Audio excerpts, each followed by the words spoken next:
My name is Diana, and I grew up as the princess of a castle.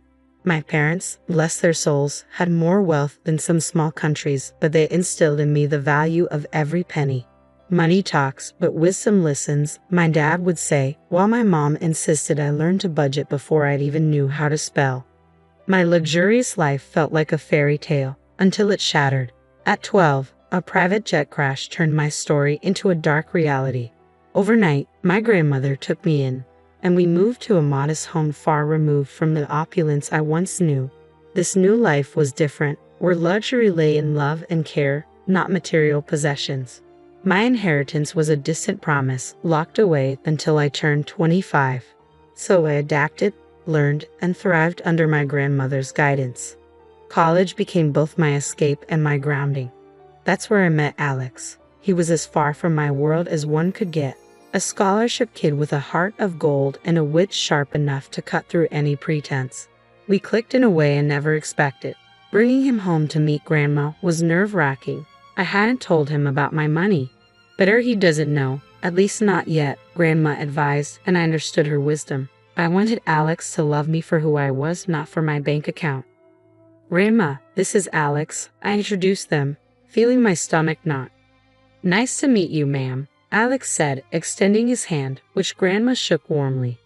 Sit, she urged, her eyes twinkling as she observed Alex's nervousness. So you're the young man who's stolen my granddaughter's heart. Alex blushed, a sheepish grin spreading across his face. Ah, I guess you could say that, ma'am. We sat down, and the conversation flowed more easily than I had dared hope. Grandma shared stories of my parents and my childhood that made Alex laugh and look at me with a warmth that swelled my heart. You've got a good one here, Grandma said, nodding at me while looking at Alex. Takes after her mother, strong and kind. But don't let her fool you, she's got a bit of mischief in her too. I can see that, Alex chuckled, squeezing my hand under the table. The evening continued with laughter and shared stories, and Alex blended into our world as if he had always belonged. He even helped Grandma with the dishes afterward, and I felt certain I had made the right choice in bringing him into my life. As we walked out later, Alex turned to me, a serious look on his face. Your grandma's amazing, you know. Hearing about your parents and your life makes me feel like I understand you more. I nodded, a lump forming in my throat. I'm glad, Alex. There's a lot more to me than meets the eye. He smiled and pulled me into a hug. I'm here for all of it, every layer. It doesn't matter what's in your bank account, it's you I care about. I hugged him back tighter than ever before, feeling a rush of trust. But I also knew the weight of the secret I was keeping, a delicate balance I hoped wouldn't tip. The ride to Alex's parents' house was quiet, filled with a silence thick enough to cut through. I could tell Alex was nervous, his grip tightening on the steering wheel. Are you sure you're ready for this? I asked, trying to break the ice. Yeah, just, my mom can be a bit much. Don't take anything she says to heart, okay? His attempt at reassurance fell short. As we pulled up to the grand, imposing house, my stomach twisted into knots. This was it, no turning back now. We barely made it through the door when Alex's mom, Gloria, made her entrance. Her eyes landed on me like laser beams, sizing me up in a way that made my skin crawl. So, this is the girl you've been hiding, she said, her voice as cold as the marble floors. Mom, this is Alex, he started, but Gloria waved him off. I know who she is. Come, let's sit. I've prepared some tea. Gloria's command was firm, and I felt compelled to follow her as she led us into a living room that felt more like a showroom than a home. Once the tea was served, Gloria wasted no time getting to the point. I hear you were raised by your grandmother. Must have been quite a humble upbringing, she remarked, the word humble dripping with condescension. I clenched my jaw, fighting to remain calm. It was my grandmother who taught me valuable life lessons, important things, not just fluff. Gloria smirked, her lips curling slightly. And your parents? Gone too soon, I hear. Tragic, really. How does one cope without proper guidance? Alex jumped in, clearly uncomfortable. Mom, that's enough. Let's not. It's okay, Alex, I interrupted, feeling a surge of defiance. Yeah, my folks are gone, and it was tough. But I got through it. It made me who I am. Gloria sipped her tea, her gaze unwavering. Interesting. And what about your future, dear? Any plans, or are you just riding along on my son's coattails? That stung. I took a deep breath, reminding myself why I was there. I've got plans, big ones. And I don't need to ride anyone's coattails to make them happen. The air was thick with tension, and I could feel it tightening around us. Alex, bless him, tried to change the subject. Mom, let's not do this. We're here to enjoy each other's company. Gloria set down her teacup with a deliberate slowness. I'm merely trying to understand the woman my son has chosen. You can't fault a mother for caring about her child's future. It felt like a never-ending tug of war where neither side was winning. Just when I thought I couldn't endure any more, Alex's sister Lily made her entrance. Her curious eyes held an edge of judgment that mirrored their mother's. So, you're the famous girlfriend. Heard a lot about you, though not all of it good, Lily said, her voice dripping with disdain. I opened my mouth to snap back, but Alex stood up. That's enough. Both of you, we came here in good faith to share a part of our lives with you. If you can't respect that, then maybe we should leave. The rest of the visit was painfully awkward. Conversations felt forced, and every laugh was a little too loud. Yet Alex held my hand under the table, a silent promise that we were in this together. As we left, I couldn't shake the mix of relief and frustration churning inside me. I'm sorry about that, Alex said once we were in the car. They can be a bit intense. I sighed as the lights of the house faded in the rearview mirror. It's not your fault, but man, your mom and sister. There's something else, I said, shaking my head. Alex let out a sad chuckle. Yeah, they are. But hey, we survived, right? Survived and stronger. I leaned my head against the window, looking up at the clear night sky filled with shining stars. Maybe it was a sign. No matter how tough things got, there would always be a way through. But the warning came swift and sharp like a slap to the face at our next awkward family gathering. Gloria, my future mother-in-law, wasted no time laying down the law. If you two are serious about getting married, we're getting a prenup signed, she declared, her eyes drilling into mine as if daring me to object. I kept my cool, shrugged, and replied, fine by me. I'm not after your son's money. I could see Alex shrink in his seat, looking as if he wanted to crawl into a hole and disappear. Once we were out of there, he was all apologies and promises. My mom will get in our way. I promise we'll be happy, he said, his eyes pleading for me to believe him. The wedding planning sailed along smoothly enough, but on the big day itself, that's when the storm hit. Lily, my soon-to-be sister-in-law, got more than a little tipsy and decided it was showtime right in the middle of our reception. She staggered to her feet, glass in hand, slurring accusations loud enough for everyone to hear. This one's a gold digger. Doesn't know the first thing about our kind of life. Illiterate, trying to snag my brother's cash. Her antics didn't stop there. She went on to harass guests with behavior that wasn't even fit for polite society. My face flushed with hot anger and humiliation. Without a second thought, I pulled out my phone and called the cops. This drama needed an audience, and I wasn't about to let Lily's performance go unchecked. The aftermath was a hurricane of accusations and threats. Gloria vowed revenge for the disgrace I had brought upon their family. You've made a mockery of us. The press will have a field day with my daughter's antics, thanks to you. Alex was caught in the middle, trying to play peacemaker in a war that had no room for neutrality. I saw the strain in his eyes and the way his shoulders sagged under the weight of his family's drama. He wanted to keep us afloat, but I stood my ground, my resolve hardening. This wasn't just about me anymore. It was about drawing a line and refusing to let wealth, or the lack thereof, dictate how I was treated. As the dust settled and the night grew quiet, Alex and I sat amidst the wreckage of what was supposed to be our happiest day. I'm sorry, he whispered, but I could only think of how far we had to go. He whispered, his voice thick with unshed tears. I never wanted any of this. I took his hand, feeling the rough edges of our new reality. We'll get through this, but things need to change, starting with setting boundaries with your family. The vow we made that night wasn't just about staying together. It was about fighting for the respect we deserved and refusing to let old money or grudges define our future. 2 years slipped by since we said, I do, and those vows felt heavier with each passing day. Gloria practically vanished from our lives, and honestly, I didn't miss her one bit. But it wasn't just her absence that marked those years. It was Alex's changing attitude that really drove a wedge between us. He came home late, if at all, muttering excuses about work that never quite added up. The warmth we once shared cooled into mere courtesy. And eventually, even that faded. The tipping point came one night when he threw his jacket on the chair as it had personally offended him. You know, he said, I could have done better. married someone with a bit more class, more in line with my circle. His words stung like a slap, leaving me gobsmacked. I wanted to scream, to remind him of the fortune I had inherited, but Grandma's voice echoed in my head, urging me to be patient and to see Alex for who he truly was. So, I swallowed my truth and my hurt, biting back tears. I thought maybe, just maybe, if we had a child, it might bridge the gap between us, remind him of the love that brought us together. Alex, don't you think it's time we considered having a baby? I ventured one evening, hoping to ignite something in the man I once loved. His reaction was like a cold shower. A baby? Now, don't be ridiculous. We're not ready for that, not by a long shot.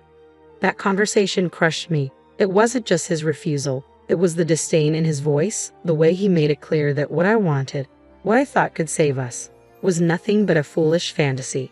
Days turned into weeks, and those weeks into months of silence, living side by side but feeling more like strangers. Each rude remark, every late night, added another brick to the wall between us. I confided in Grandma, pouring my heart out over cups of tea that went cold before I could finish them. He's not the man I married, Grandma. I don't even know if he ever was. She listened, her eyes reflecting sadness and understanding. You can't make someone be who you want them to be, darling. Sometimes we see what we want to see until we can no longer ignore the truth. Her words, though heavy, carried a sliver of relief. I wasn't crazy. I wasn't asking for too much. I just wanted a partner, someone who saw me as an equal and respected me. But as the days passed, it became clear that Alex wasn't that person anymore, if he ever had been. The thought of leaving crossed my mind more times than I cared to admit, but every time it did, I pushed it away, hoping against hope that something would change, that the man I loved would find his way back to me.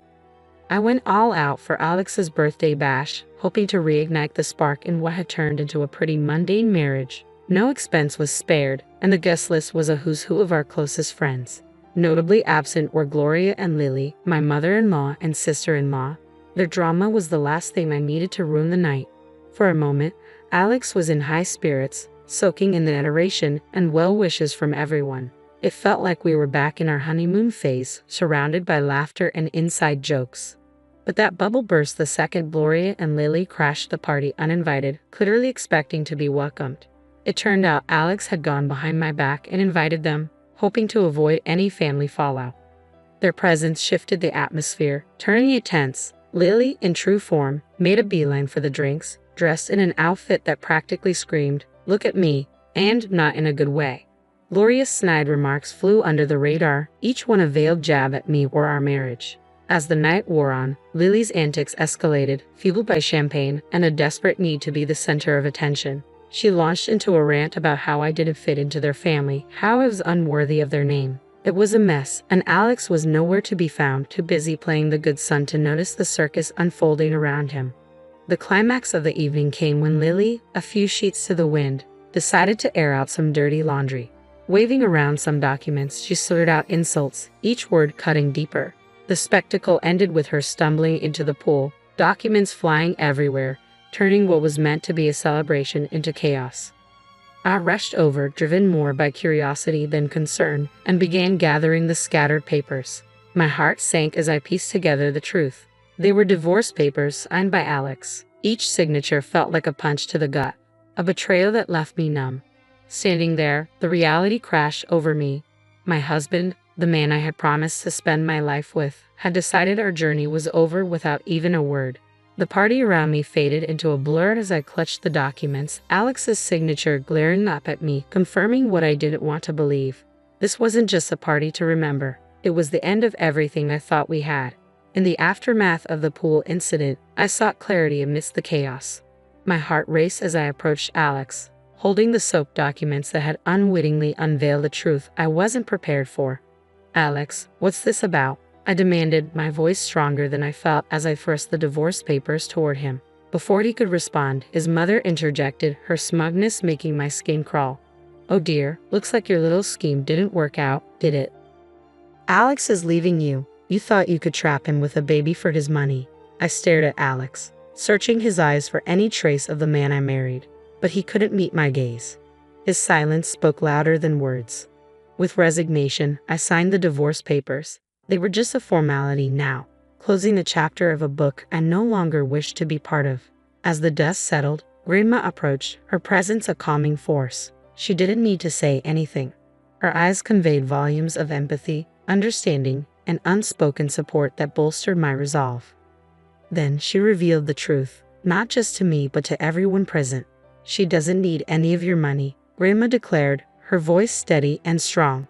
"In a month, she'll turn 25 and inherit a fortune far beyond what you could imagine. She's been raised to value people over wealth, to seek genuine connections rather than financial gain." The room fell silent, the weight of her words hanging in the air.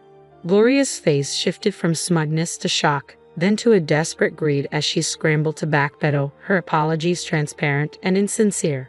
Alex, too, suddenly seemed eager to rewrite the narrative, insisting his intentions had never been to hurt me, that he was merely influenced by his mother.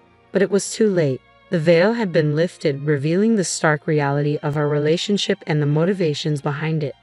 I met their apologies with a quiet smile, not out of forgiveness, but from a newfound inner peace that came from understanding my worth, independent of the wealth that awaited me. "You've shown me your true colors," I said, my voice imbued with strength. "And as for surprises, well, I've prepared another one for you." At that moment, a loud honk echoed through the tension outside. A sleek luxury car rolled up to the gate, the one I had secretly bought for Alex as a surprise. The irony wasn't lost on me. I couldn't help but let out a bitter laugh as I excused myself to step outside and confront the final act of this drama. There it was, the epitome of luxury on four wheels, a symbol of the love I thought we shared, now just another piece in the game of pretense and betrayal. Without a second thought, I slid into the driver's seat, the leather cool and unyielding beneath me, much like my resolve. Grandma, ever my rock, joined me, her presence a silent testament to the strength and dignity that ran in our blood. Turning to face the house, I felt ready to take the next step. I spotted Alex and his mother at the door, their expressions a mix of confusion and disbelief. "From now on, everything goes through my lawyer," I called out, my voice clear and stripped of the warmth it once held. "And don't worry about my stuff. I'll have a courier pick it up." Their faces, once smug and self-assured, transformed into a portrait of realization and loss, not just of the wealth they coveted, but of the person they had underestimated. With that, I turned the key in the ignition, the car's engine purring to life, a sweet sound that promised freedom and new beginnings. Grandma and I exchanged a look, a silent agreement that this was the first step toward a future unburdened by deceit and manipulation. After the revelations and dramatic exits, the air felt clearer, as if the truth had not only exposed their greed but also cleansed the path ahead. It wasn't long before the first test of my newfound resolve came knocking, or rather, calling. The phone rang, its shrill tones slicing through the calm like a knife. On the other end was none other than Lily, her voice dripping with an unfamiliar sweetness. "Hey, I just wanted to clear the air between us. We're practically the same age, right? We could be friends." I couldn't help but let out a short, disbelieving laugh. The contrast between her sugary tone and the disdain she usually exuded was striking. "Friends?" I echoed, the word feeling foreign. "You mean like how friends don't badmouth each other at parties or try to humiliate each other in front of everyone?" There was a pause, and I imagined the gears turning in her head as she searched for a response. "Well, you know, water under the bridge and all that," she attempted feebly. "Water into the pool, you mean?" I shot back, unable to resist the jab. The silence that followed was telling. It was clear my refusal to play along had derailed her plans. "Fine, be that way," she snapped, her veneer of niceness crumbling. "You'll regret this." I hung up, feeling a mix of amusement and sadness, a stark reminder of the facades people wear and the lengths they'll go to when faced with the consequences of their actions. The temptation to retaliate lingered, a nagging thought in the back of my mind. I posted a video on social media of her falling into the pool, and it went viral like wildfire. Within an hour, 1,000 people had liked it. My sister-in-law became an internet sensation. She tried to call me, demanding I take it down, but I just blocked her. I was done with her fake sweetness and nasty attitude. A week later, my phone rang with a number I knew all too well. It was Gloria.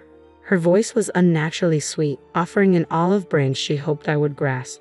"Let's put the past behind us for Alex's sake. Can't we reconcile?" she suggested, as if the wounds were mere scratches that could heal with a band-aid of words. No, Gloria, that ship has sailed, I replied, firm but not unkind. There was no anger in my voice, only a resolute peace. I wish Alex well, but our paths are diverging. I'm looking forward, not back. Not long after, Alex made his own attempts at reconciliation. One morning, I found a bouquet of flowers on my doorstep, the card bearing a simple, "I'm sorry. Please come back."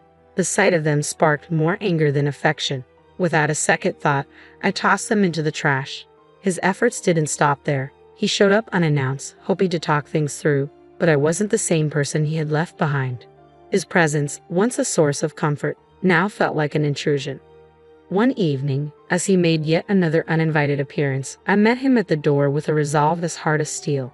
"If you don't stop this, I'm going to the police," I warned, my voice steady and firm. "Your apologies can't undo what's been done. It's over, Alex. Really, it's over." The gravity of my words finally seemed to reach him. His shoulders slumped, and with one last lingering look, he turned and walked away. That was the last I saw of him.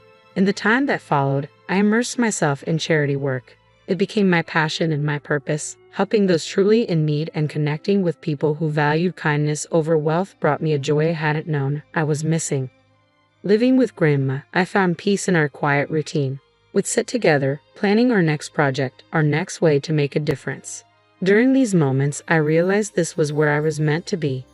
I had no illusions about the road ahead. It would be fraught with challenges, perhaps even heartache. But I also knew it would be filled with joy, moments of unbridled happiness, and the kind of love that enriches the soul. So I live my life looking forward, not back. I work, I help, and I hope. I believe in a future where I'll find true love, not defined by wealth or status, but by genuine connection. And yes, one day I'll have those 3 beautiful children I dream of. For now, though, I'm content, building a life of purpose surrounded by love that asks for nothing in return. This isn't just the end of a chapter, it's the beginning of a whole new book, and I'm the one writing it.